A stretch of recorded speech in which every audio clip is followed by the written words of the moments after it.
नागा साधु और अघोरी बाबा के बीच के अंतर क्या होता है, वे क्या खाते हैं, कहाँ रहते हैं, उनकी तपस्या कैसी होती है, वे किसकी आराधना करते हैं, नागा और अघोरी शब्द की उत्पत्ति कहाँ से हुई और इसका अर्थ क्या है, क्या वे ब्रह्मचर्य का पालन करते हैं, क्या अघोरियों ने इंसान का कच्चा मांस खाते हैं, क्या शव के साथ शारीरिक क्रिया करते हैं। तो आज जानेंगे दोनों के बीच की पूरी कहानी। नमस्ते दोस्तों, ये आपके लिए बहुत ही स्पेशल होने वाला है, तो बिना टाइम वेस्ट किए वीडियो को लाइक कर दो और अगर आप चाहते हैं कि आपको ऐसे ही और भी इंटरेस्टिंग वीडियो मिलती रहे तो चैनल को सब्सक्राइब जरूर करें। नागा साधुओं और अघोरी बाबाओं को अत्यंत कठिन परीक्षाओं का सामना करना पड़ता है। साधु बनने के लिए इन्हें लगभग 12 वर्षों की कठोर तपस्या करनी होती है। अघोरी बाबा श्मशान में साधना करते हैं और उन्हें वर्षों तक वही समय बिताना पड़ता है। इन दोनों के तप करने के तरीके, जीवन शैली, ध्यान और आहार में भिन्नता होती है, लेकिन यह सत्य है कि दोनों ही शिव की आराधना में संलग्न रहते हैं। जहां नागा साधु बनने के लिए अखाड़े में गुरु की आवश्यकता होती है, वहीं अघोरी बनने के लिए किसी गुरु की आवश्यकता नहीं होती। ऐसा माना जाता है कि इनके गुरु स्वयं भगवान शिव हैं। इन्हें भगवान शिव का 5वां अवतार माना जाता है और ये श्मशान के निकट कब्रिस्तान में बैठकर तप करते हैं। नागा एक संस्कृत शब्द है जिसका मतलब है पहाड़,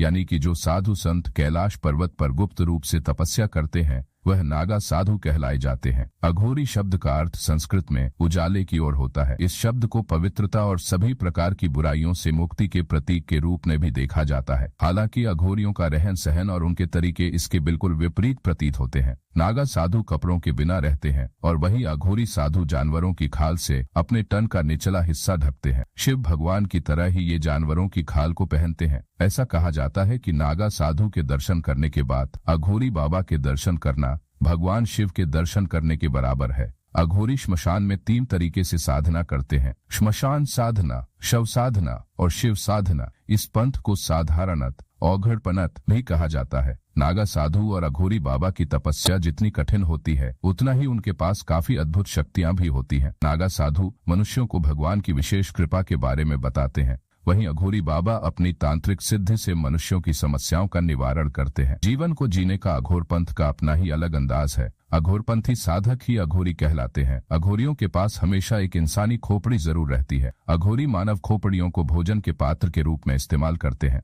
इसी वजह से उन्हें कापालिक कहा जाता है। कहा जाता है कि ये प्रेरणा उन्हें शिव से मिली। किंवदंतियों के अनुसार एक बार शिव ने ब्रह्मा का सिर काट दिया था, फिर उनका सिर लेकर पूरे ब्रह्मांड का चक्कर लगाया था। शिव के इसी रूप के अनुयायी होने के कारण अघोरी भी अपने साथ नरमुंड रखते हैं। नागा साधुओं की जब दीक्षा हो जाती है तो उन्हें उनका गुरु नया नाम और नई पहचान देता है। फिर जीवन भर वो इसी नाम से पहचाने जाते हैं। घर से उनका संबंध फिर पूरी तरह खत्म हो जाता है। कुछ अघोरियों मानना है कि वो इंसान का कच्चा मांस खाते हैं। अक्सर ये अघोरी श्मशान घाट की अधजली लाशों को निकालकर उनका मांस खाते हैं। वे शरीर के द्रव्य भी प्रयोग करते हैं। इसके पीछे उनका मानना है कि ऐसा करने से उनकी तंत्र करने की शक्ति प्रबल होती है। वहीं जो बातें आम जनमानस को विभत्स लगती हैं, अघोरियों के लिए वो उनकी साधना का हिस्सा है। नागा साधुओं को रात और दिन मिलाकर केवल एक ही समय भोजन करना होता है। वो भोजन भी भिक्षा मांग कर लिया गया होता है। एक नागा साधु को अधिक से अधिक 7 घरों से भिक्षा लेने का अधिकार है। अगर 7 घरों से कोई भिक्षा न मिले